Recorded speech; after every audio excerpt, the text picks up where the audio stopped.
सत श्री अकाल, जय हिंद, जय भारत। और बताएं क्या हाल है। आज हम लोग पढ़ेंगे पृथ्वी की आंतरिक संरचना के बारे में। पृथ्वी की आंतरिक संरचना जिसमें बहुत सारी रहस्य छिपे हुए हैं। आप पृथ्वी की निर्माण और पृथ्वी की आंतरिक संरचना, इसमें इतने सारे रहस्य, इतने सारी कहानियां हैं, इतने सारे कॉन्सेप्ट इसमें हैं और एग्जाम में ये हर साल पूछे जाते हैं। एग्जाम को ओरिएंटेड अगर हम देखें तो एग्जाम में हर साल क्वेश्चंस आते रहते हैं पृथ्वी की आंतरिक संरचना से। और पृथ्वी का आंतरिक संरचना एक रहस्य के रूप में बना हुआ है। इसलिए आज हम जो टॉपिक पढ़ेंगे वो है पृथ्वी की आंतरिक संरचना का। मेरा नाम निजामुद्दीन है और मैं आपको आज पढ़ाऊंगा ज्योग्राफी का जो इंपॉर्टेंट टॉपिक है और उसका नाम है पृथ्वी की आंतरिक संरचना। आज हमारा जो टॉपिक होगा वो होगा पृथ्वी की आंतरिक संरचना। तो हम पहले पॉइंट पे ये आते हैं कि भाई हम क्यों पढ़ें, भाई पढ़े ही क्यों, पृथ्वी का आंतरिक संरचना जरूरत क्या है पढ़ने की। तो पहला क्या पॉइंट है कि पढ़ने के कारण, क्या कारण है पढ़ने का। तो पढ़ने का कारण और दूसरा महत्व, इसका कारण और इसका महत्व, ये दो सेगमेंट इंपॉर्टेंट है जो एग्जाम में पूछे जाते हैं कि कारण क्या है पढ़ने का, हम क्यों पढ़े भाई। कोई भी चीजें हैं हम क्यों पढ़े। किसी भी चीज को जब आप पढ़ते हो तो उसका कुछ इंपॉर्टेंस होता है, उसका कुछ इंपॉर्टेंस होता है, इसीलिए हम पढ़ते हैं। अगर हम एक स्टूडेंट की बात करें, मान लीजिए क्लास 11th का टॉपिक है ये, लेकिन ये क्लास 6, 7, 8 हर टॉपिक में थोड़ा बहुत पढ़ना ही रहता है। तो अगर आप देखें तो हर बच्चा थोड़ा बहुत तो पढ़ता ही है। तो जब आप उस बच्चे से पूछेंगे 7th 8th में, तो वो कहता है कि भाई मार्क्स में लाने हैं। लेकिन एक सीरियस बच्चा, जो समझदार बच्चा है, उससे आप पूछेंगे कि हमें नॉलेज लेना है, अपनी अर्थ की जानकारी। तो स्पेशली इसको जानने का, इसका पढ़ने का कारण है, हमें पढ़ना है हमें इसलिए क्योंकि हमें क्या लेना है, हमें लेना है नॉलेज। हमें इसका नॉलेज लेना है, हमें नॉलेज लेना है। क्यों नॉलेज लेना है, क्योंकि यहां से एग्जाम में क्या आते हैं, एग्जाम में प्रश्न आते हैं, प्रश्न आते हैं। इसलिए हमें क्या करना है, इसको पढ़ना है। अब जब आप इसको पढ़ते हो तो आप क्या जानते हो। दूसरा क्या पॉइंट है, इसका महत्व क्या है। भाई बहुत महत्व है, पृथ्वी की आंतरिक संरचना का महत्व बहुत ज्यादा है। क्यों महत्व ज्यादा है, आज हम देख रहे हैं कि पृथ्वी के आंतरिक भाग में, आप सोच रहे हैं कि पृथ्वी में जो मोस्टली रिसोर्सेज पाए जा रहे हैं पृथ्वी के अंदर से पाए जा रहे हैं। अब देखो, हीरा है, सोना है, चांदी है, बॉक्साइड है, कोयला है, ये सारी चीजें कहाँ पृथ्वी से निकाली जा रही हैं, माइनिंग की जा रही है। एक बहुत बड़ा इंडस्ट्री जो सेकेंडरी सेक्टर इकोनॉमी में देखेंगे, सेकेंडरी सेक्टर का पार्ट है इंडस्ट्री, वो पूरा बेस्ड है किस पे, मिनरल्स पे। तो आप जब पृथ्वी की आंतरिक संरचना का आपको जानकारी प्राप्त होगी तो आप पृथ्वी की जानकारी प्राप्त कर सकते हैं, पृथ्वी के बारे में कुछ जानकारी आपको होगी। दूसरा, इसको करने का और कारण क्या है। पहला कारण तो यह है कि हमें पृथ्वी की आंतरिक जानकारी मिल जाती है। पहला कारण यह है पढ़ने का, इसका महत्व यह है कि इसका महत्व यह है कि आंतरिक जानकारी मिलती है, आंतरिक जानकारी मिलती है। दूसरा कारण क्या है पढ़ने का, दूसरा कारण पढ़ने का हमें यह है कि हम जो पृथ्वी के अंदर घटनाएं हो रही हैं, उससे जो स्थल पे घटनाएं उत्पन्न हो रही हैं, जो समस्याएं उत्पन्न हो रही हैं, उसके अध्ययन करने के लिए हमें आंतरिक जानकारी जरूरी है। जैसे भूकंप। भाई आपको पता है कि भूकंप एक ऐसी घटना है जो पृथ्वी के आंतरिक भाग में उत्पन्न होती है और पृथ्वी के बाहरी भाग में घटनाएं उत्पन्न, प्रॉब्लम क्रिएट करती है, समस्या उत्पन्न करती है। घटित होती है आंतरिक भाग में लेकिन समस्या उत्पन्न करती है बाहरी भाग में। तो हमें किसके बारे में पढ़ना है, इसके भूकंप के बारे में जानकारी है, भूकंप के बारे में हमें जानकारी अगर इकट्ठा करनी है तो हमें ये पढ़ना है। तीसरा पॉइंट क्या है, क्यों पढ़ना है हमें इसलिए पढ़ना है क्योंकि हमें ज्वालामुखी के बारे में पढ़ना है, ज्वालामुखी के बारे में पढ़ना है। क्यों ज्वालामुखी के बारे में पढ़ना है, आप जानते हैं कि बहुत सारी ज्वालामुखी की घटनाएं होती हैं जो पृथ्वी पे समस्याएं उत्पन्न कर देती हैं, इसलिए हमें पढ़ना है। तो इसका मतलब यह है कि ये सारी चीजें ये हमारे लिए इसलिए महत्व रखती हैं। चौथा, हमें खनिज के बारे में जानकारी प्राप्त करनी है, खनिज। तो इसका मतलब यह है कि जो मिनरल्स हैं, जो खनिज पदार्थ हैं, पृथ्वी की आंतरिक घटनाएं हैं, इन सब की जानकारी प्राप्त करने के लिए हमें क्या पढ़ना पड़ता है, पृथ्वी की आंतरिक संरचना। इसके साथ ही साथ हम जब पृथ्वी की आंतरिक संरचना पढ़ते हैं तो हम ये समझ पाते हैं कि जो बिग बैंग सिद्धांत हुआ, जो जॉर्ज लेमेतेरे ने बताया बिग बैंग सिद्धांत, उस सिद्धांत के तहत जो बताया गया कि एक बहुत बड़ा सा गोला था जो गैसेस से बने हुए थे और उसमें विस्फोट होता है। विस्फोट होने के बाद जो पूरे ब्रह्मांड का निर्माण होता है, उसके ठंडा होने से जो ग्रह, उपग्रह और पृथ्वी बनते हैं, उसकी घटनाओं को हम समझ पाएंगे। क्या आंतरिक भाग में ये टेम्परेचर जो इतना है, ये क्या बता पा रहा है कि ऐसा है, इसकी जानकारी हमें प्राप्त करने के लिए है। तो इसका मतलब यह है कि पृथ्वी की आंतरिक संरचना को हमें जानना इसलिए जरूरी होता है क्योंकि हमारे एग्जाम के लिए इंपॉर्टेंट है, हमारे अवेयरनेस के लिए जरूरी है। अगर सपोज दैट अगर अब हम इंडिया की बात करें, अगर हम इंडिया की बात करें तो इंडिया के किसी क्षेत्र की अगर हम बात करें तो सपोज दैट कि अगर हम इंडिया किसी क्षेत्र की बात करते हैं तो वहां पे पाए जाने वाले मिनरल्स को हम डिफाइन कैसे करेंगे। जैसे ये इंडिया है और इंडिया का हम अगर स्ट्रक्चर देखें तो इंडिया के स्ट्रक्चर में आप देखेंगे ये कि इंडिया के जो भाग है, इंडिया के पूरे स्ट्रक्चर में आप ये देखते हो कि सपोज दैट ये इंडिया है और ये इंडिया के बीच से ट्रॉपिक ऑफ कैंसर जाता है। जब आपको रॉक्स पार्टिकल का पता होगा, आपको मिनरल्स का पता होगा, आपको संरचना का पता होगा, आपको भूकंप वाले क्षेत्र का पता होगा, तभी तो आप उसके लिए पॉलिसीज बना पाओगे। समझ आ रहा है? जैसे आप ये बताओ कि ये वाला जो क्षेत्र है, हिमालयन वाला क्षेत्र है, यहाँ पे सबसे ज्यादा अर्थक्वेक आते हैं, भूकंप आते हैं। तो भूकंप की जानकारी हमें प्राप्त करनी है तो पृथ्वी की आंतरिक संरचना के बारे में जानकारी प्राप्त होनी चाहिए। क्यों होता है यहाँ भूकंप? क्योंकि दो प्लेटें हैं, एक इंडियन प्लेट है और दूसरा Indian plus Eurasian plate, European plate, जिसे एशियन प्लस यूरोप, इन दोनों की प्लेट की बात करते हैं हम। एशिया प्लस यूरोप, इन दोनों की प्लेट की बात करते हैं। तो दो प्लेटों के कारण यहाँ पे भूकंप की घटनाएं उत्पन्न होती हैं। तो भूकंप के बारे में अगर जानकारी प्राप्त करनी है तो पृथ्वी की आंतरिक संरचना के बारे में जानकारी प्राप्त करनी है। क्लियर है? आपको एक चीज और पता है कि जो विंग्स ऑफ फायर है, विंग्स ऑफ फायर जिसे कहते हैं, जो पैसिफिक ओशियन में आता है, जो प्रशांत महासागर में है, प्रशांत महासागर में, इस प्रशांत महासागर में ये जो विंग्स ऑफ फायर है, इसके बारे में अगर जानकारी प्राप्त करनी है, ज्वालामुखी घटनाओं की पता करना है, तो हमें पृथ्वी की आंतरिक जानकारी प्राप्त करनी जरूरी है। क्लियर है? तो इसका मतलब यह है कि जीव, मानव, सबकी जानकारी अगर हमें बचाना है, उनके लिए बचाना, उनके अस्तित्व की संरक्षण करना है, तो हमें क्या करना है? हमें आंतरिक जानकारी प्राप्त करना जरूरी हो जाता है। एक नाम और है सुनामी। आप सुनामी के बारे में देखते हो तो सुनामी भी है। तो सुनामी के बारे में अगर आप जानकारी प्राप्त करनी है, सुनामी कैसे आता है, सुनामी की घटनाएं कैसे होती हैं, तो हमें पृथ्वी की आंतरिक जानकारी प्राप्त करनी होती है। समझ रहे हैं? तो जो भी चीजें हैं, ये सब की जानकारी प्राप्त करने के लिए हमें पृथ्वी की आंतरिक संरचना को पढ़ना जरूरी हो जाता है। क्लियर है? तो पृथ्वी की आंतरिक संरचना की जानकारी प्राप्त करने के लिए हमें इसको पढ़ना जरूरी होता है। और पृथ्वी की आंतरिक पृथ्वी की संरचना और आकार, पृथ्वी की संरचना और आकार और संरचना और प्रकृति के बारे में जानने के लिए हमें इसकी जानकारी प्राप्त करना जरूरी हो जाता है। क्लियर है? तो आगे हम चलते हैं, अपने इस टॉपिक को आगे बढ़ाते हैं और हम देखते हैं कि पृथ्वी की संरचना। तो पृथ्वी का जो है ये क्या है? पहला डेफिनेशन, पृथ्वी की आंतरिक संरचना से तात्पर्य है पृथ्वी के अंदर स्थित विभिन्न परतें।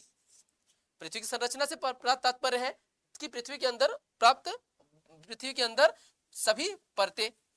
पहला पॉइंट तो ये है परतें। तो अगर आप हम इस अर्थ की बात करें तो इसके अंदर बहुत सारे परत होंगे। इसकी जानकारी आगे हम देखेंगे कौन कौन सी परत है, कैसे हैं। हम पृथ्वी के अंदर सीधे नहीं जा सकते, तो कैसे जाएंगे हम? इसकी जानकारी हमें कुछ स्रोतों से प्राप्त होती है। दो प्रकार के स्रोत होते हैं जो पृथ्वी की आंतरिक जानकारी हमें देते हैं। ठीक है? तो इसलिए इसकी जानकारी हमें भूकंपी तरंगों, तापमान, घनत्व और दबाव के अध्ययन से मिलती है। क्योंकि पृथ्वी के अंदर जाना पॉसिबल नहीं है। अभी तक पृथ्वी के अंदर 4 किलोमीटर तक जा पाए हैं। जो आप साउथ अफ्रीका में खान है ना, सोने खान, वहां से हम 4 किलोमीटर तक की गहराई पे जा पाए हैं। इसका मतलब यह है कि पृथ्वी के आंतरिक भाग में जाना पॉसिबल नहीं है, बहुत ज्यादा गहराई पर नहीं जा सकते। और आप देखें तो अगर आप देखें तो आउटर सरफेस से लेके यहां कोर तक की गहराई तकरीबन 6370 किलोमीटर है और हम केवल 4 किलोमीटर तक की गहराई पे जा पाए हैं। तो इसका मतलब यह है कि पृथ्वी के आंतरिक भाग में जाना उतना पॉसिबल नहीं है। क्लियर है? क्यों नहीं है? उसका कारण यह है तापमान, घनत्व और दबाव। तापमान, घनत्व और दबाव ये इतना ज्यादा है कि हम वहां पे जैसे जैसे नीचे जाते हैं, 100 मीटर के नीचे गहराई पे जैसे जाते हैं तो 3 डिग्री सेल्सियस टेम्परेचर बढ़ जाता है। 2 से 3 डिग्री सेल्सियस टेम्परेचर बढ़ जाता है। और जैसे हम नीचे जाते हैं, कोर वाले पार्ट में जाते हैं, अराउंड 6000 डिग्री सेल्सियस टेम्परेचर हो जाता है। अब सोचिए 6000 डिग्री सेल्सियस टेम्परेचर होता है। तो इसका मतलब ये है कोर वाले पार्ट में टेम्परेचर बहुत हाई होता है। और आप ये अनुमान लगा सकते हैं, अगर किसी भी क्षेत्र में, अगर इस कोर वाले पार्ट में 6000 डिग्री सेल्सियस टेम्परेचर है, 6000 डिग्री सेल्सियस टेम्परेचर अगर है, इतना अगर टेम्परेचर है, तो यहाँ पे कोई भी पदार्थ सॉलिड में तो नहीं ही होगी, सॉलिड में नहीं होगी, किसमें होगी? ये लिक्विड, लिक्विड क्या? प्लाज्मा स्टेट, प्लाज्मा स्टेट, किस स्टेट में होगी? प्लाज्मा। क्लियर है? तो इसका मतलब यह है कि पृथ्वी की आंतरिक संरचना की अगर हम जानकारी प्राप्त करना चाहते हैं तो हमें दो प्रकार के स्रोत मिलते हैं, एक प्रत्यक्ष है और एक अप्रत्यक्ष है। तो आंतरिक जानकारी, पृथ्वी की आंतरिक जानकारी के हमारे पास दो सोर्सेज होते हैं, एक है प्रत्यक्ष और दूसरा है अप्रत्यक्ष। तो प्रत्यक्ष स्रोत के रूप में हम क्या देखते हैं? प्रत्यक्ष स्रोत हमें जो दिखाई देते हैं वो पृथ्वी की आंतरिक जानकारी प्राप्त करने के स्रोत, पहला पृथ्वी की जानकारी प्राप्त करने के स्रोत। कौन कौन से स्रोत हैं? एक है प्रत्यक्ष, दूसरा है अप्रत्यक्ष, प्रत्यक्ष और अप्रत्यक्ष। क्लियर है? प्रत्यक्ष स्रोत में आपने देखा खनन, खनन, दूसरा ज्वालामुखी, हम ये देखते हैं ना, खनन और ज्वालामुखी, ये प्रत्यक्ष स्रोत है जो अपनी आंखों से देखते हैं। आप खनन करते हैं, जैसे जैसे गहराई में जाएंगे तापमान में डिफरेंस, वो सारी चीजें, मिनरल्स, वो सारे दिखेंगे आपको। दूसरा ज्वालामुखी घटना, पृथ्वी के बाहरी भाग में जब आंतरिक भाग में टेम्परेचर बहुत ज्यादा होता है, दो प्लेटें आपस में संचलन करते हैं, एक प्लेट, हल्का प्लेट नीचे जाता है, वो मेल्ट करके ऊपर आ जाता है, ऊपर आके बाहर फैल जाता है, जिससे बनता है लावा। क्लियर है? तो वो जो फैलता है, उसके फैलने से जो हमें दिखाई देता है वही तो प्रत्यक्ष स्रोत है। दूसरा अप्रत्यक्ष स्रोत में भूकंप, भूकंप हमें दिखाई नहीं देता बट हमें क्या होता है? महसूस होता है। हमें अप्रत्यक्ष स्रोत के रूप में भूकंप हमें महसूस होता है, इसलिए अप्रत्यक्ष स्रोत के रूप में हम देखते हैं कि हमें भूकंप, ये हमारे एक तरह से जानकारी देने का माध्यम बन जाता है। तो हमारा क्या माध्यम बनता है? एक तो अप्रत्यक्ष स्रोत के रूप में, प्रत्यक्ष स्रोत के रूप में भूकंप, और प्रत्यक्ष स्रोत के रूप में खनन क्रिया और ज्वालामुखी। क्लियर है? यह हमें आंतरिक संरचना की जानकारी प्रदान करने में बहुत महत्वपूर्ण भूमिका निभाते हैं। इसके बाद अगला जो पार्ट हमारा आता है वो अगला है पृथ्वी की आंतरिक मुख्य परतें। तो पृथ्वी के जब अंदर हम जाते हैं तो जैसे जैसे ये सपोज दैट ये सेंटर वाला मान लीजिए अर्थ है, तो अर्थ के ये तीन पार्ट में हम इसको डिवाइड करते हैं, पृथ्वी को तीन भागों में डिवाइड करते हैं। एक वाला बीच वाला पार्ट होता है जिसे कहते हैं कोर, बीच वाला पार्ट क्या होगा? कोर। या ऊपर से देखें तो ये वाला जो पार्ट है, ये वाला पार्ट है, इसे कहते हैं क्रस्ट। इसके नीचे वाला भाग जो होता है ये होता है, या इसको एक्चुअली ये जो है बहुत बड़ा भाग है तो इसको ऐसे नहीं बनाएंगे हम, ये वाला जो भाग है इसके बाद आता है आपका, ये हो गया आपका क्रस्ट, इसके बाद है ये वाला पार्ट है मेंटल, मेंटल, और ये वाला जो पार्ट है ये है core. Crust, mental and core, ये हो गया आपका क्रस्ट, ये हो गया मेंटल, और इसके बाद हो गया ये कोर। अगर इसका एक डिसेक्शन ले लें तो डिसेक्शन हम लेते हैं तो ये डिसेक्शन बनेगा, ये डिसेक्शन होगा, और ये डिसेक्शन में हम देखेंगे तो ये वाला जो पार्ट होगा ये होगा क्रस्ट, किससे बना हुआ है? सिलिका, सिलिका और एल्यूमिनियम से। इसके बाद ये वाला जो पार्ट होगा ये होगा मेंटल, किससे बना हुआ है? जिसे मेंटल किससे बना हुआ है? सिलिका। मेंटल किससे बना हुआ है? सिलिका और मैग्नीशियम। और तीसरा जो है ये कोर वाला पार्ट है, और ये कोर, कोर किससे बना हुआ है? सिलिका और मैग्नीशियम। तो इसको अगर हम देखें तो सियाल, एग्जाम के अकॉर्डिंग अगर हम इसको याद करना चाहें, इसको देखना चाहें तो सियाल सीमा निफे, सियाल सीमा निफे। तो क्रस्ट मेंटल कोर, सी क्रस्ट मेंटल कोर, और इसके बाद सियाल, सियाल सीमा, सियाल सीमा और निफे। क्लियर है? सियाल सीमा और निफे, ये स्ट्रक्चर है जो पृथ्वी की आंतरिक संरचना की हमें जानकारी प्रदान करते हैं। क्लियर? तो अब ये है, ये जो मेंटल वाला भाग है, ये जो मेंटल है, यही वो क्षेत्र है मेंटल जहां से भूकंप की घटनाएं घटित होती हैं। यहीं से क्या आता है, सॉरी ज्वालामुखी की घटनाएं घटित होती हैं। ज्वालामुखी की घटनाएं घटित होती है। तो पृथ्वी के आंतरिक भाग में जो तापमान अधिक होता है, जैसे जैसे नीचे जाएंगे 100 मीटर की गहराई पे जाएंगे तो तापमान अधिक हो जाएगा, तापमान अधिक होगा, वो तापमान बढ़ता जाएगा, तकरीबन 2 से 3 डिग्री सेल्सियस टेम्परेचर बढ़ जाता है। और जब हम कोर में जाते हैं, जो सेंटर पे जाते हैं, तो उसमें तकरीबन तापमान 6000 डिग्री सेल्सियस हो जाता है। यहाँ का टेम्परेचर कितना होगा, 6000 डिग्री सेल्सियस। ये टेम्परेचर यहाँ हो जाता है 6000 डिग्री सेल्सियस। तो जब 6000 डिग्री सेल्सियस ये टेम्परेचर हो जाएगा, तो इस टेम्परेचर के कारण यहाँ पे कोई भी वस्तु सॉलिड, आप देख रहे हैं ना कि 100 डिग्री सेल्सियस टेम्परेचर चला जाता है तो कितना टेम्परेचर बढ़ जाता है, तो 6000 डिग्री सेल्सियस है। आप अनुमान भी नहीं लगा सकते कि इसका टेम्परेचर कितना हाई होगा। क्लियर है?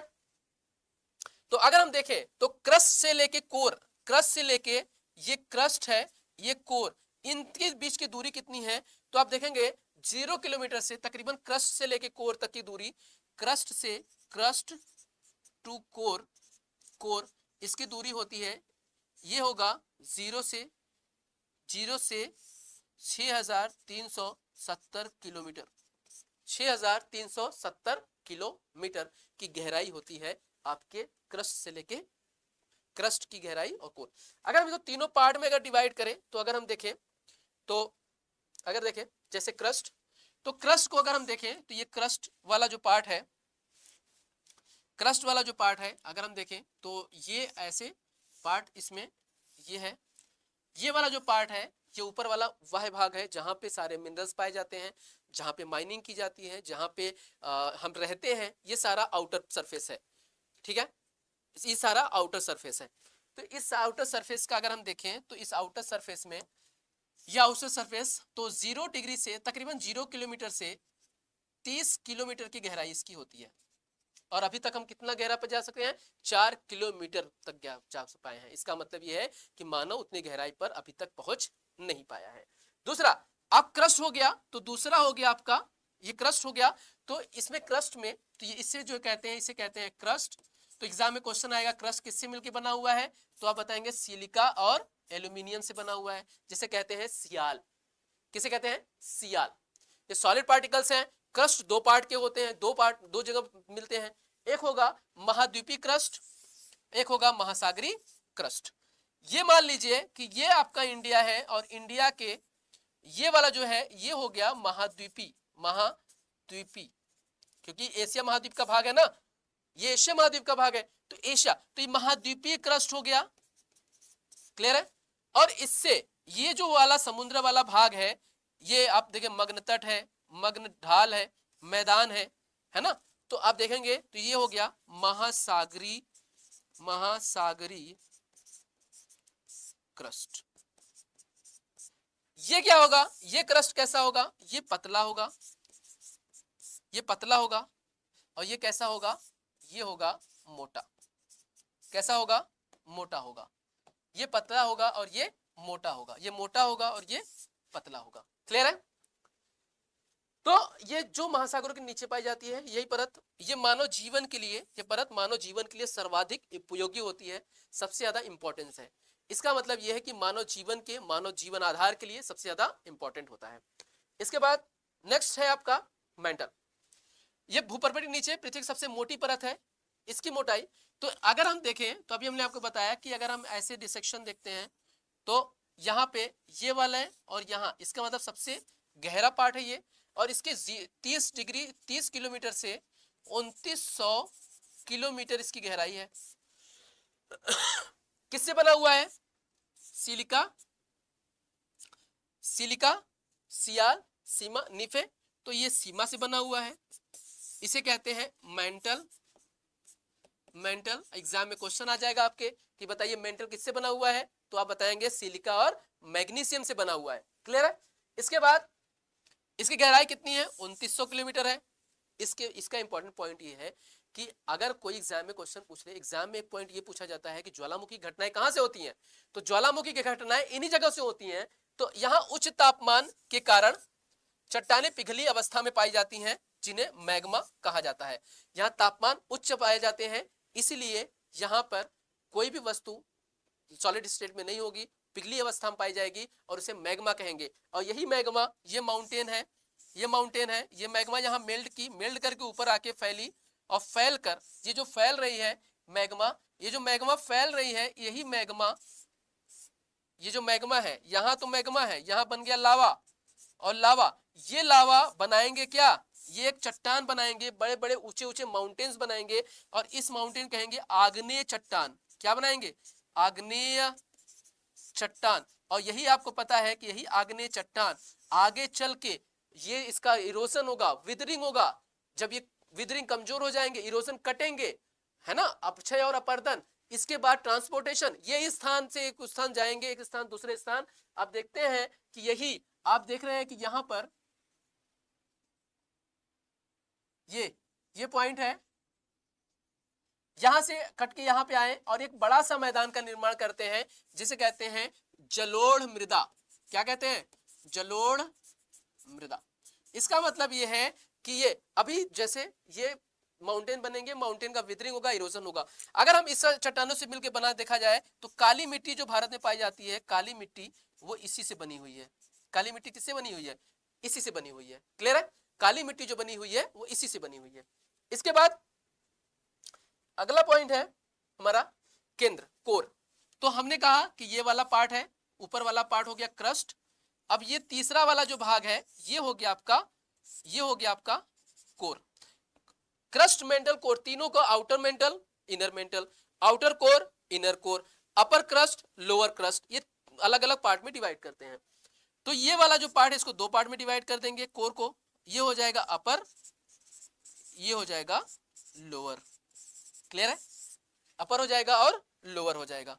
तो ये जो आप देख रहे हैं कि ये जो क्रस्ट है, इस क्रस्ट के आउटर जो कोर वाला पार्ट है, ये कोर वाले पार्ट में आयरन, इसमें क्या पाए जाते हैं? निकिल और फेरस। निकिल और फेरस पाए जाते हैं। और ये निकिल फेरस आपके तापमान को बढ़ाने में, तापमान बढ़ाने में नहीं, यहाँ पे खनिज पदार्थ यही बाहर निकल के बड़े बड़े चट्टानों में पाए जाते हैं, और वही पेड़ पौधों के लिए भोजन का मतलब कि भोजन का मतलब ये मिनरल्स आपूर्ति के माध्यम बनते हैं। इसीलिए खेतों में आप बीज डाल देते हैं, फसल तैयार हो जाता है, उसका यही कारण है। क्लियर है? तो चुंबकीय क्षेत्र, इसके बाद यहाँ पे लोहा, यहाँ ये जो लोहा पाया जा रहा है, इसी लोहे के कारण, लोहे और निकिल के कारण चुंबकीय क्षेत्र का कारण बनता है। पृथ्वी का आंतरिक, पृथ्वी जो है चुंबकीय, तो इसलिए आप देखें पृथ्वी का ग्रेविटेशनल फोर्स जो होता है, जो खिंचाव उत्पन्न करता है, ग्रेविटी, और जो मैग्नेट के रूप में हमारा अर्थ काम करता है, प्लस के रूप में, वो क्या अट्रैक्ट करता है अपनी तरफ, वो क्या है? वो हमारे सेंटर पे बहुत सारे आयरन्स पाए जाते हैं। मतलब कि हमारे यहाँ पे आयरन्स हैं, और ये आयरन जो है, ये फेरस जो है, ये मैग्नेटिक फील्ड का काम करता है। ये जो है मैग्नेटिक फील्ड का काम करता है, ये जो निकिल है और फेरस है। क्लियर है? तो ये हो गया आपका पृथ्वी की आंतरिक संरचना का क्रस्ट, मेंटल और कोर। इसके बाद है महत्व तो हमने पहले ही बता दिया। महत्व क्यों जरूरी है? क्योंकि भूकंप क्यों आते हैं, इसकी जानकारी के लिए जरूरी है। हमने ऑलरेडी आपको बता दिया है कि हमारे लिए क्यों जरूरी है भूकंप आने के लिए। ज्वालामुखी कैसे आते हैं, इसको जानकारी प्राप्त करने के लिए हमारे पास आंतरिक संरचना की जानकारी प्राप्त करना जरूरी होता है। प्लेट विवर्तनिकी कैसे कार्य करते हैं, इसकी जानकारी प्राप्त करने के लिए हमें इसकी जानकारी देना जरूरी होता है। क्लियर है? तो ये हो गया आपका इसका निष्कर्ष। इस प्रकार की पृथ्वी का आंतरिक संरचना, पृथ्वी के भौतिक स्वरूप, मानव जीवन दोनों को प्रभावित करते हैं। क्लियर है? तो आंतरिक संरचना से मानव स्वरूप और जीवन को प्रभावित करते हैं। तो हमने पढ़ा क्या क्या? हमने क्या क्या पढ़ा? हमने पढ़ा कि पृथ्वी की आंतरिक संरचना क्या है, पृथ्वी की आंतरिक संरचना कैसी है, ये हमने पढ़ा। एक बार रिकैप कर लेते हैं जो टॉपिक हमने पढ़ा। इसके बाद इसमें हमने देखा कैसी है, तो हमने बताया कि ऊपर सॉलिड है, नीचे गैसेस, लिक्विड के रूप में, प्लाज्मा स्टेट में। तो solid to plasma, solid to plasma. इसके बाद हमने पढ़ा कि इसके आंतरिक संरचना के इसके स्रोत क्या हैं, स्रोत। तो स्रोत हमने देखा, एक एक देखा हमने प्रत्यक्ष, दूसरा अप्रत्यक्ष, प्रत्यक्ष और अप्रत्यक्ष स्रोत देखा।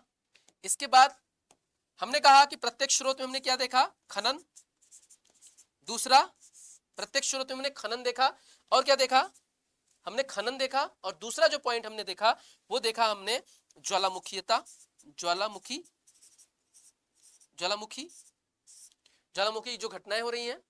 इसके बाद हमने अप्रत्यक्ष स्रोत में हमने देखा भूकंप, भूकंप है, तापमान है, आर्द्रता, ये सारी चीजें, घनत्व, ये सारी चीजें, खासकर भूकंप हमें क्योंकि महसूस होता है, ये हमके जानकारी के स्रोत हैं।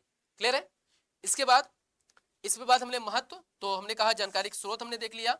महत्व, महत्व में हमने बताया आपको कि भूकंप क्यों आते हैं, क्योंकि तापमान ज्यादा होगा तो वस्तुएं मेल्ट करेंगे, मेल्ट कर कर ऊपर की तरफ भागेंगे, भागेंगे तो चट्टानों को तोड़ेंगे, उससे हलचल उत्पन्न होगी, भूकंप आएगी। और जब भूकंप आएगी, हलचल जब तोड़कर ऊपर की तरफ आएंगी तो हलचल उत्पन्न करेंगे, भूकंप हो जाएगा। वही बाहर की तरफ आके जब फैलेंगी लावा के रूप में तो हो जाएगा ज्वालामुखीयता। तो ज्वालामुखी कैसे आती है, इसको जानकारी प्राप्त करने के लिए, तापमान ज्यादा है, तापमान मेल्ट कर रहा है, दो प्लेटें आपस में संचलन कर रही हैं, एक प्लेट इधर से आ रही है और एक प्लेट इधर से आ रही है। हल्का प्लेट जो लाइट प्लेट है वो क्या है, लाइट प्लेट यहाँ पे मूव कर दिया, यहाँ पे मेल्टिंग किया, ऊपर की तरफ आया और ऊपर की तरफ आके चट्टानों तोड़ते हुए ऊपर गया और तोड़कर एक विशाल मैदान का एक जो है ज्वालामुखी उद्गार का कारण बनता है, और यही आगे जाके चट्टाने ये बड़े बड़े माउंटेन्स बन जाती हैं। क्लियर है। तो ये, और इसके बाद प्लेट विवर्तनिकी, यही दो प्लेटें हैं, इसी प्लेट विवर्तनिकी को हम प्लेट विवर्तनिकी कहते हैं, ज्वालामुखी इससे आता है। मतलब ये है कि प्लेट विवर्तनिकी को आप समझते हैं तो आप ज्वालामुखी घटना को समझ जाएंगे, ज्वालामुखी आएगा तो भूकंप आएगा। क्लियर है। तो ये सारी चीजें आज की हो गई। जैसा आपको लगा आप बताएं, अपना फीडबैक दें। Thank you very much.